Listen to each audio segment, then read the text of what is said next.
आज के इस प्रबुद्ध सम्मेलन में मैं आप सबका हृदय से अभिनंदन करता हूं। आप सब ने अपना समय निकाल करके लोकतंत्र के इस महापर्व में अपनी प्रतिबद्धता को व्यक्त करने के लिए हमारे पदाधिकारी और जनप्रतिनिधियों के आग्रह पर आप यहां पर उपस्थित हुए हैं। ये मेरा दायित्व बनता है कि मैं आपका स्वागत करूं, अभिनंदन करूं।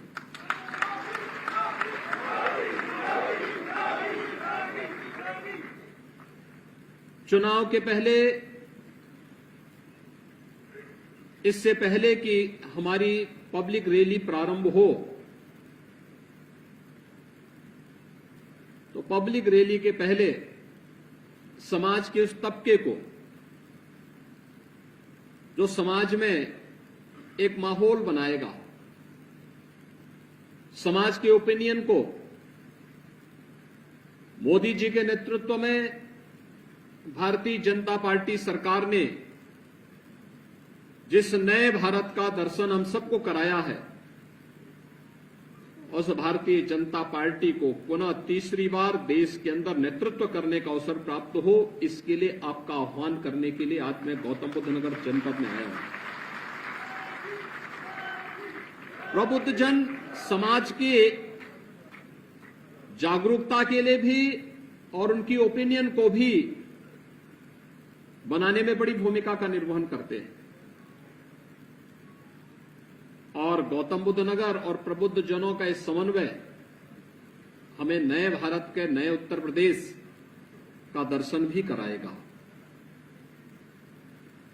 बहनों और भाइयों, हम सब जानते हैं यह वही जनपद है जो जनपद 2017 के पहले प्रदेश के मुख्यमंत्रियों के लिए अभिषिक्त हुआ करता था।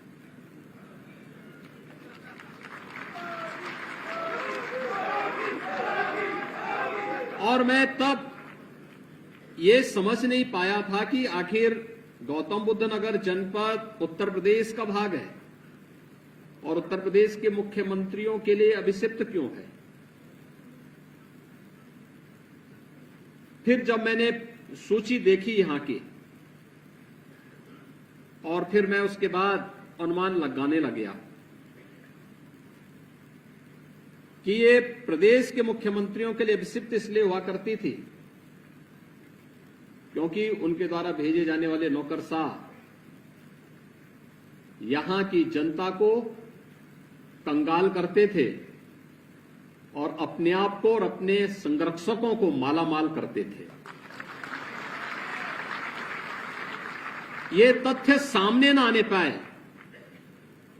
इसके लिए उनके द्वारा प्रयास होते थे कि इन तथ्यों पर धूल ही झोंका जाए, जितनी पट्टी बांधी जाए वो गांधारी की पट्टी यहां बंधी रहती थी।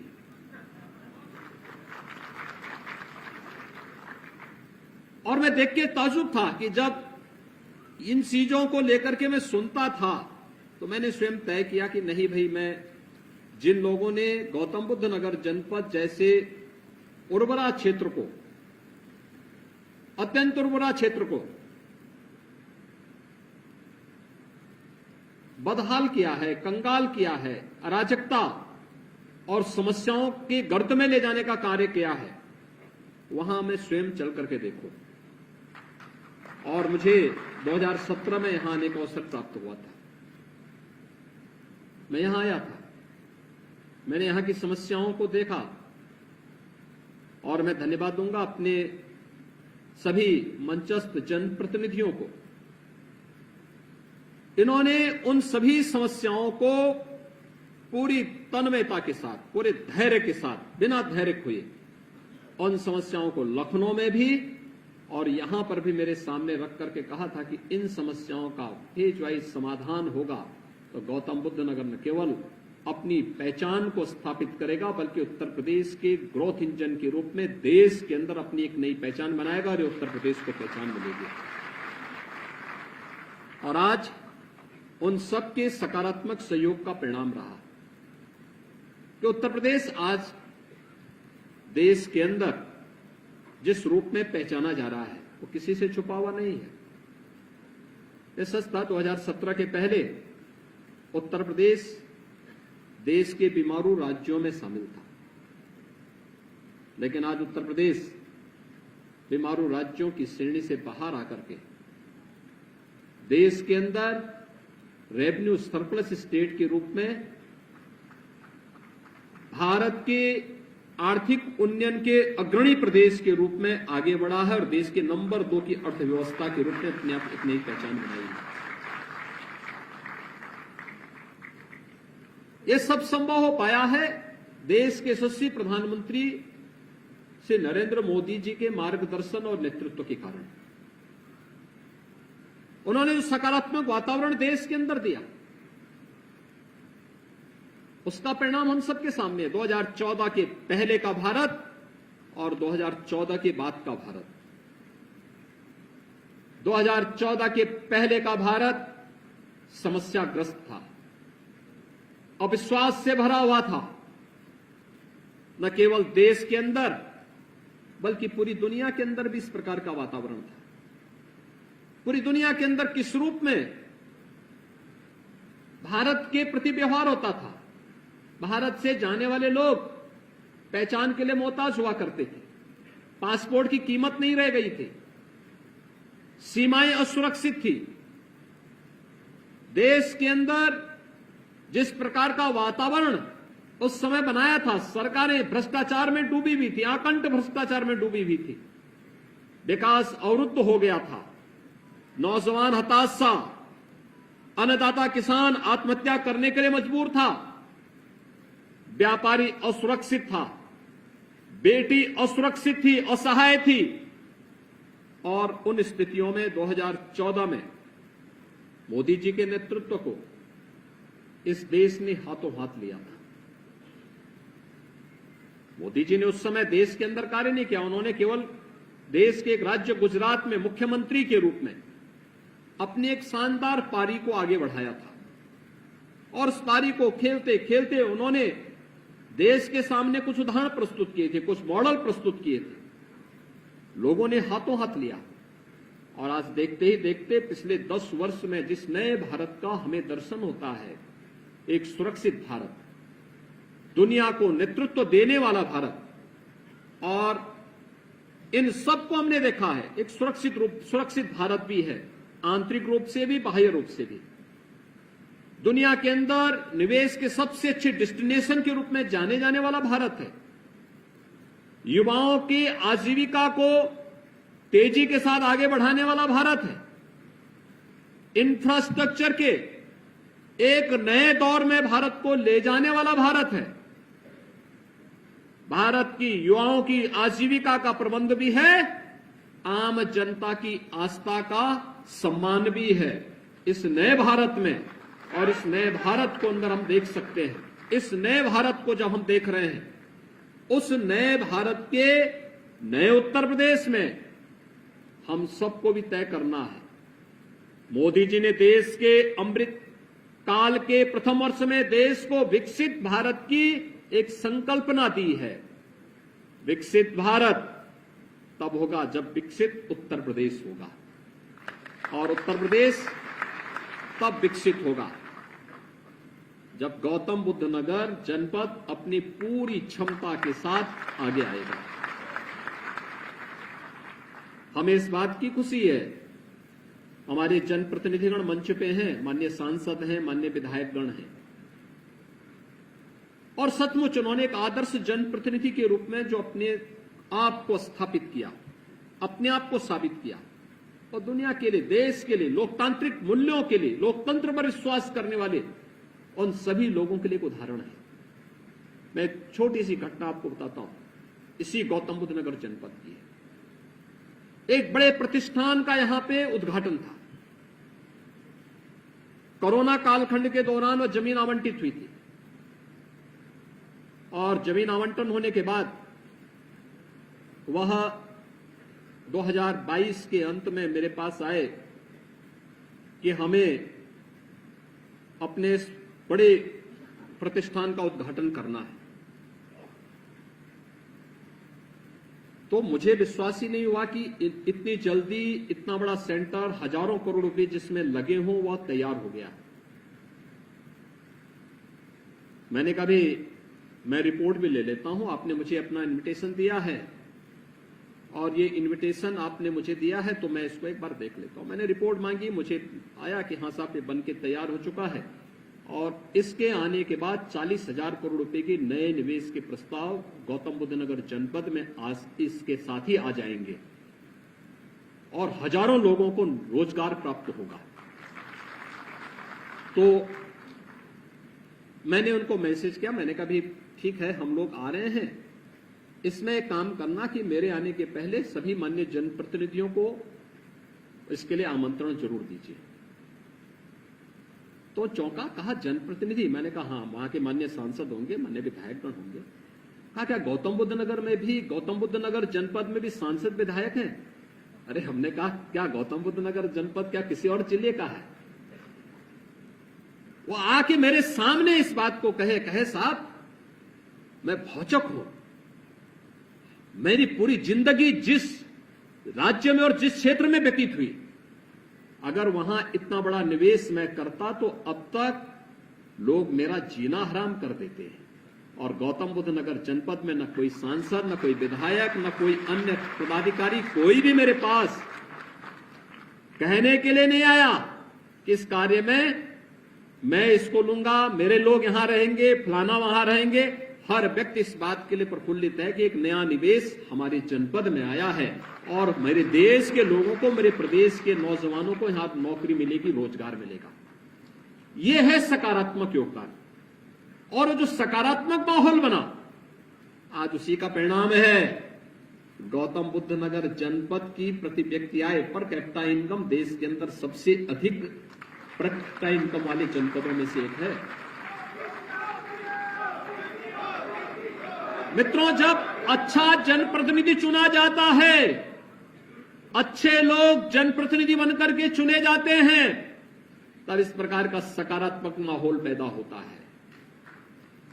और जब इस प्रकार का सकारात्मक माहौल बनता है तो जीडीपी ग्रोथ करती है और पर कैपिटा इनकम में भी इसी प्रकार से वृद्धि होती है, जैसे गौतम बुद्ध नगर जनपद के अंदर हो रही है, हुई है। और देश के सामने एक मानक बढ़ा है। आज कौन नहीं जानता है, पहले यहां जो था भी किसी समय का निवेश वह पलायन करता था और पिछले 7 वर्ष में अन्य राज्यों से निवेश यहां आ रहा है, अन्य देशों से निवेश यहां आ रहा है। और यहां के निवेश का वातावरण देश के अंदर जो मोदी जी ने बनाया उसी का परिणाम है कि आज यहां पे एक से एक बड़े से बड़े कार्य हो रहे हैं। कौन सा ऐसा कार्य है जो आज यहां पर देश की प्रगति के लिए और जो प्रधानमंत्री मोदी जी के लिए जो हम कह रहे हैं कि 2027 तक मोदी जी को तीसरा कार्यकाल दीजिए, तीसरे कार्यकाल के प्रथम 3 वर्ष में ही भारत को तीसरी बड़ी अर्थव्यवस्था के रूप में मोदी जी का नेतृत्व स्थापित करेगा और उसमें बड़ी भूमिका उत्तर प्रदेश और उत्तर प्रदेश में गौतम बुद्ध नगर जनपद की होने जा रही है। आज आप देख रहे हैं ना, यहां पे निवेश भी आ रहा है और दक्षिण एशिया का सबसे बड़ा एयरपोर्ट भी आप यहां पर दे रहे हैं जेवर के नाम पर। 2017 के पहले जेवर नाम से लोग कांपते थे, किसानों के आंदोलन के कारण भी और अन्य कारणों से भी। मुझे याद है 2017 में जेवर में एक बड़ी विभत्स घटना घटित हुई थी। जुलाई का महीना था, मैं कुशीनगर जनपद के दौरे पे था। अचानक इस प्रकार का मेरे पास मैसेज मिला कि ऐसी ऐसी घटना घटित हुई है। मैं चौंका। मैंने वहां के विधायक को फोन किया, मैंने कहा धीरेन्द्र जी ऐसा ऐसा कोई घटना आपके यहां घटित हुई है? उन्होंने कहा हाँ घटना घटित हुई है, मैं मौके पे हूं। मैंने कहा इससे माहौल खराब हो जाएगा वहां। उन्होंने कहा नहीं, मैं पीड़ित से मिल चुका हूं, आपकी मैं एक बार बात कराऊंगा। मैंने कहा पीड़ित लोगों से मुझसे बात कराएंगे टेलीफोन से? उन्होंने कहा आप चिंता मत करिए, सब लोग हमारे उसमें है, कोई दिक्कत नहीं है, लेकिन अपराधी को सजा जरूर मिलनी चाहिए। मैंने कहा इसमें कोई संदेह? कहा नहीं, संदेह तो नहीं, लेकिन हम लोग चाहेंगे कि मिल जाए।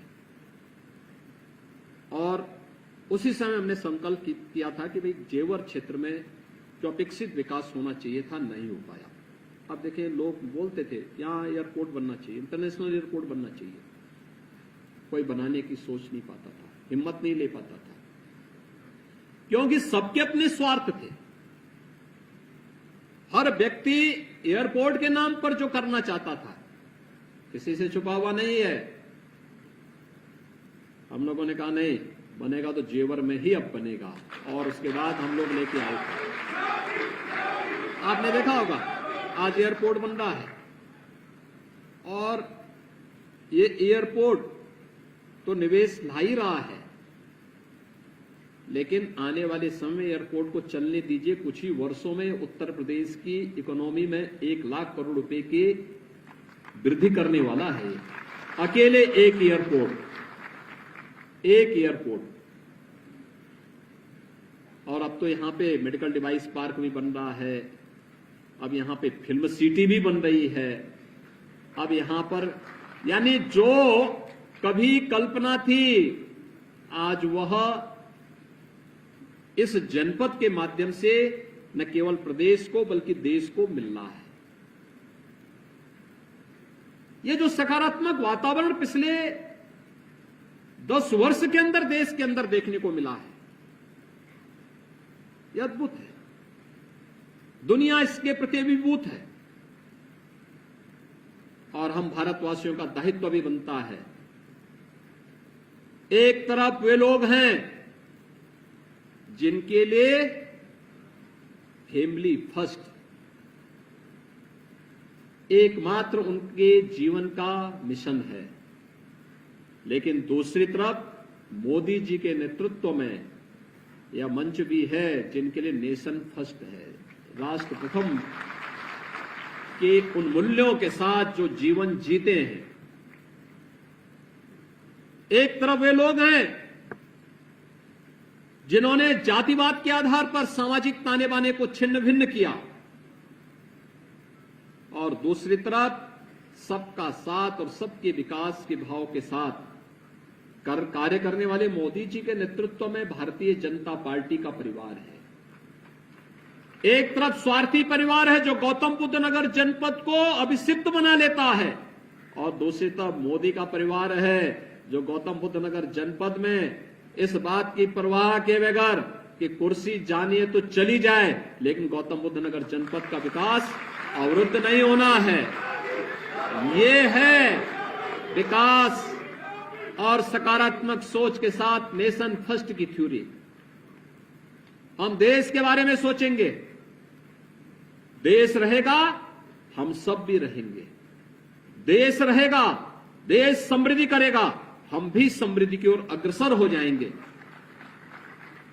एक वो भारत था जब लोग भूखों मर रहे थे, अन्नदाता किसान आत्महत्या कर रहा था, नौजवान पलायन करने के लिए मजबूर था, इंडस्ट्री बंदी के कगार पर थी, गुंडे और अपराधी जिस तरीके से व्यवहार करते थे, जिस प्रकार की अराजकता फैलाते थे, यही राज्य है। दंगा होता था, कर्फ्यू लगता था। मैं किसी देश में गया इस दौरान, मेरे पास वहां पर भारत के जितने भी हमारे राजनयिक थे, जिस भी देश में गया वहां पे वे लोग आके 2-4 अधिकारी मिलकर के कहते थे कि साहब हम लोग तो यहां काम कर रहे हैं, हमारे बूढ़े मां बाप हैं, गौतम बुद्ध नगर जनपद में हमने एक फ्लैट के लिए पैसा जमा किया था, कोई कहता था 10 साल हो गए, कोई कहता था 12 साल हो गए, कोई कहता था 15 साल हो गए, आज तक हमें नहीं मिला। और मुझे जब हम लोगों ने कमेटी गठित की और कमेटी की रिपोर्ट आई तो मैंने यहां पे उसी समय अथॉरिटी से कहा, मैंने कहा भी देखो कमेटी की रिपोर्ट को अब लागू करो, हर हाल में लागू कर दो, कोई इसमें विवाद नहीं होना चाहिए, और हर एक बायर्स को उसका अधिकार मिल जाना चाहिए, इसकी प्रक्रिया को तेजी के साथ आगे बढ़ा दीजिए। और मुझे सचमुच बहुत अच्छा लगा। मैं उस दिन आ नहीं पाया, मुझे यहां आना था, लेकिन चूंकि 3 बजे चुनाव आयोग की बैठक शुरू हो गई तो मैं नहीं चाहता था कि मुझे बीच कार्यक्रम से उठना पड़े, और मैं इसीलिए मैंने कहा भी कार्यक्रम आपका जरूर रहना, मैं नहीं रहूंगा, लेकिन जनता को वहां का अधिकार मिलना चाहिए, जनप्रतिनिधियों की जो मांग है उसको पूरा किया जाना चाहिए। और परिणाम था जब मैं अगले दिन पेपर की पट्टिंग में मंगा के देखा, मैंने कहा देखा किसी को 27 साल के बाद, किसी को 25 साल के बाद, किसी को 23 साल के बाद, किसी को 21 साल के बाद उनका मकान का अधिकार मिला। तो लोग चेहरे की खुशी देखने लायक थी उस समय। और हम लोगों के लिए इससे ज्यादा खुशी क्या, जनता जनार्दन खुश है तो हम लोग खुश हैं। हमारे लिए सबसे बड़ी खुशी वही होती है। एक कॉमन मैन खुश है तो हम खुश हैं। लोग कहते हैं कि अपराधियों के खिलाफ कार्रवाई करते हैं, क्या डर नहीं लगता? मैं कहता हूं जब पब्लिक सुरक्षित अपने को महसूस करे तो मेरी सुरक्षा उसी में नहीं होती। और इसीलिए यह कार्य जिस प्रतिबद्धता के साथ सरकार कर रही है आप सबके सामने है। एक तरफ वे लोग थे जो कर्फ्यू लगाते थे और दूसरी तरफ यह सरकार है जो कर्फ्यू नहीं, कावड़ यात्रा शानदार तरीके से चला देती है। अंतर है। देखो, केवल सोच का अंतर है। उनको कर्फ्यू प्यारा था, लेकिन हमें कर्फ्यू नहीं, हमें तो जनता की खुशहाली प्यारी है। जनता जनार्दन जिसमें खुश रहे, जिसमें वो सुरक्षित रहे, जिसमें वो समृद्धि की ओर अग्रसर होगी, और उस कार्य को करने के लिए हम लोग आए हैं। मोदी जी के नेतृत्व में सब कार्य देश के अंदर हो रहा है। गरीब कल्याणकारी योजनाओं के बारे में कोई सोचता है? कितना बड़ा कार्य हुआ।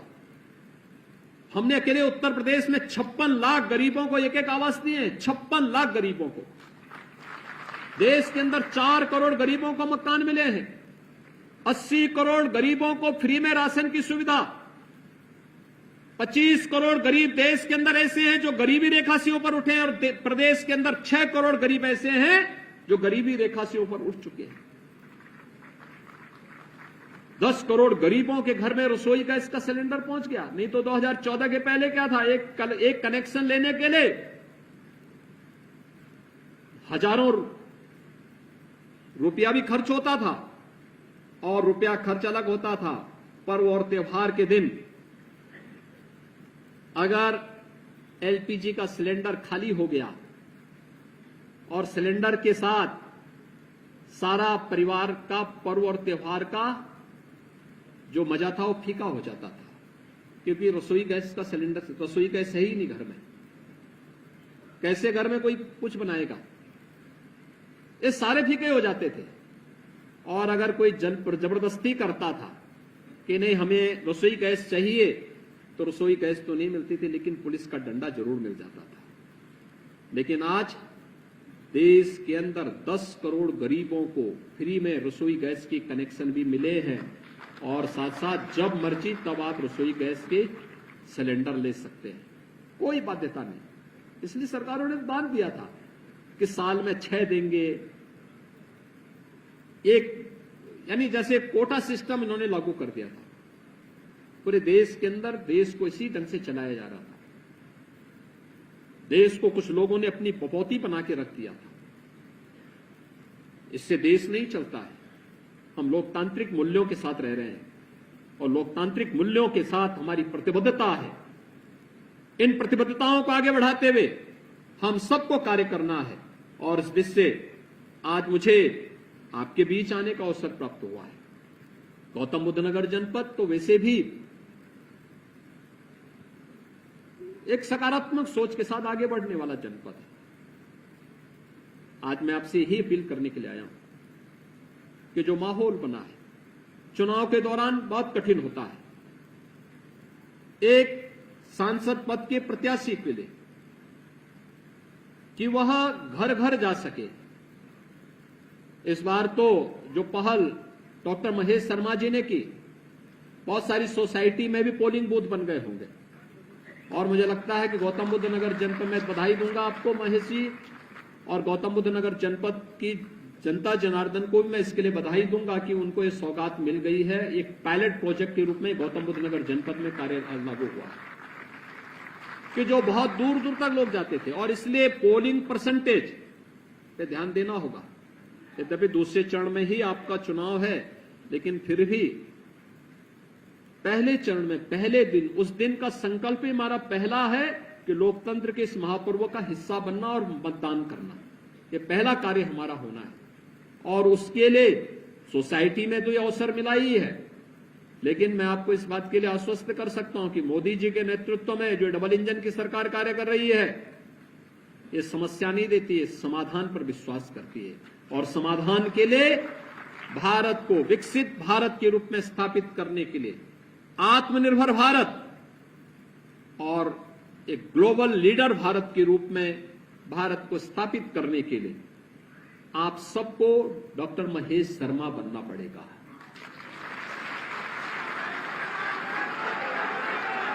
रिकॉर्ड वोटों से डॉक्टर महेश शर्मा जी को चुनाव जिताने के लिए लगना पड़ेगा।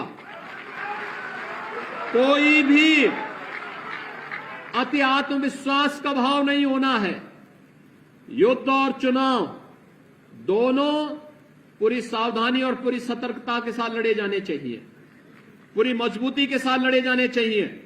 हम उसी सतर्कता और सावधानी का परिचय देते हुए एक एक वोट डॉक्टर महेश शर्मा जी को दिलवा करके 80 उत्तर प्रदेश के अंदर 80 मनकों की जो माला मोदी जी के गले में पड़नी है, उसमें से गौतम बुद्ध नगर जनपद की जो माला होगी सर्वाधिक वोटों की होनी चाहिए, क्योंकि देश के अंदर सबसे ज्यादा निवेश भी और सबसे अधिक आर्थिक प्रगति के साथ साथ सब कुछ आपको मिला है।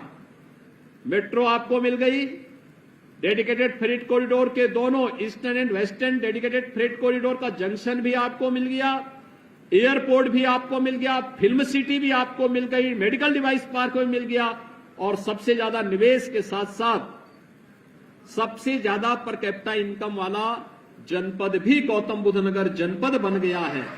तो इन सभी उपलब्धियों के लिए केवल आपसे यही अपेक्षा रखेंगे कि अगर हम लोगों ने आने का अभिशाप को तोड़ा है तो आपको चुनाव बूथ पर जाने के अभिशाप से भी अपने को अलग करना पड़ेगा कि हम जाएंगे जरूर। गर्मी होगी, सर्दी होगी, बरसात होगी, कुछ भी होगा, हम पोलिंग बूथ पर जाएंगे और प्रत्येक जनता जनार्दन से यही अपील करनी है कि अपने लोकतांत्रिक अधिकार का प्रयोग जाकर के देश के लिए करना है। मोदी जी ने निस्वार्थ भाव के साथ देश के लिए, देश की सेवा का जो कार्य किया है, इसके लिए अपने आप को लगा करके कार्य करना है। भारतीय जनता पार्टी को भारी बहुमत से विजयी बनाने के लिए कार्य करना है।